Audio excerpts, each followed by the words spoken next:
Love him or hate him, David Warner has been the bedrock of the Australian batting lineup for over the past decade. Short, feisty and aggressive, he's never been one to back down from a fight. With the announcement that he's set to retire from Test cricket, here we'll be analysing the batting technique of David Warner and identify the keys to his success over the years.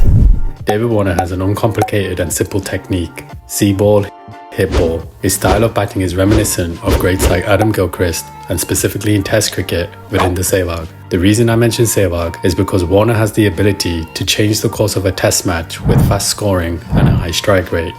Warner likes to stay leg side of the ball to allow his arms to come through to play to the offside or line up the delivery to the leg side. Depending if the bowler is bowling from over the wicket or round the wicket, you'll see a slight difference in stance. On the left is Warner's setup when the bowler is bowling around the wicket. On the right is when the bowler is bowling over the wicket. As you can see, his stance is slightly more open when the bowler is bowling over the wicket. This is indicated by his chest being a bit more open and his left shoulder being more visible in the front-on view versus his position when the bowler comes from around the wicket. The open stance allows Warner to better line up the angle of the delivery from over the wicket and to pounce on anything short coming over his front shoulder. The stance when facing from around the wicket is to allow him to take advantage of anything that comes straight and also keep both sides of the wicket open as scoring options.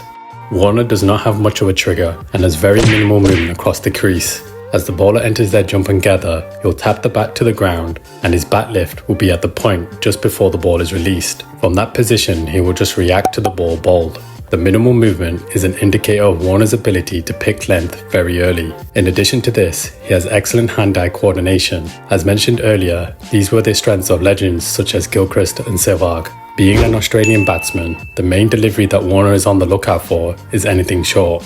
Offside or leg side, he's looking to score off these type of deliveries. He can cut, pull, hook, and even look to push or tap these deliveries away for ones and twos. Warner's dominance of the short ball forces the bowler to target him with fuller deliveries, trying to get him to nick off. Warner, knowing that bowlers are looking to bowl full, bats outside his crease and looks to rotate the strike, pushing ones and twos. By doing this, he's applying pressure on the bowlers to change their length to either bowl even more fuller or to drag their length back for his favourite cut and pull. Warner applies the same intent against spin. If the ball is flighted, the intent is to get on the front foot and smash the ball for four. If it's short, he's looking to cut or pull the ball. To further pressure the spinners, he looks to execute the sweep, slog sweep and even reverse sweep. Every ball bowled is an opportunity for a run, be it a single, two or boundary. David Warner is a match winner who changes the shape of cricket matches. He's an all-format player that has been pivotal to Australia's success down the years. Although his antics over the years has somewhat marred his legacy, his contribution and skills should not be overlooked as he's been ever present during Australia's transition and ascension to one of the best teams in the world.